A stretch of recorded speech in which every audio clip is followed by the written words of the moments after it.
Contemplating today's Gospel. Liturgical Day, 8th Sunday in Ordinary Time. The Gospel according to Luke. Jesus told his disciples a parable. Can a blind person guide a blind person? Will not both fall into a pit? No disciple is superior to the teacher, but when fully trained, every disciple will be like his teacher. Why do you notice the splinter in your brother's eye, but do not perceive the wooden beam in your own? How can you say to your brother, "Brother, let me remove that splinter in your eye," when you do not even notice the wooden beam in your own eye? You hypocrite! Remove the wooden beam from your eye first. Then you will see clearly to remove the splinter in your brother's eye.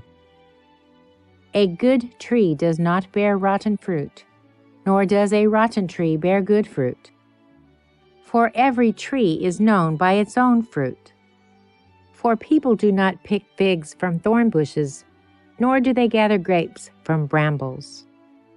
A good person out of the store of goodness in his heart produces good, but an evil person out of a store of evil produces evil. For from the fullness of the heart the mouth speaks. Commentary by Father Johannes VILAR from Cologne, Germany.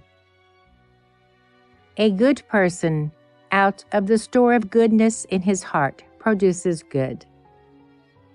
Today, there is a thirst for God. There is a frenzy to find meaning in one's existence and actions. The boom in esoteric interest proves it, but self-redeeming theories won't do. Through the prophet Jeremiah, God regrets that his people have committed two evils. They abandoned him, the source of living waters, and dug cisterns for themselves, broken cisterns that cannot hold water.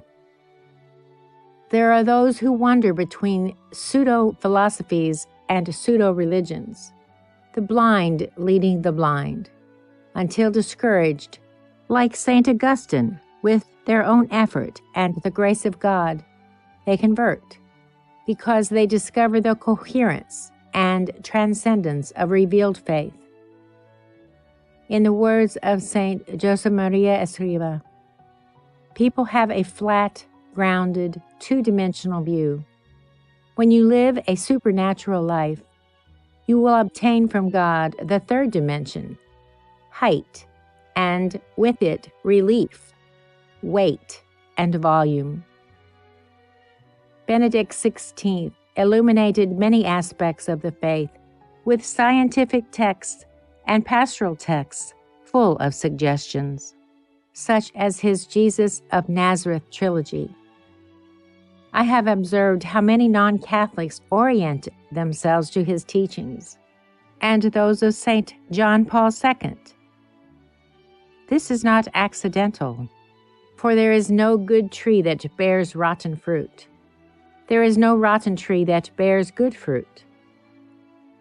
Great strides could be made in ecumenism if there were more goodwill and more love for the truth. Many do not convert because of prejudice and social ties, which should not be obstacles, but they are. In any case, let us thank God for these gifts. St. John Paul II did not hesitate to affirm that the Second Vatican Council is the great gift of God to the Church in the 20th century.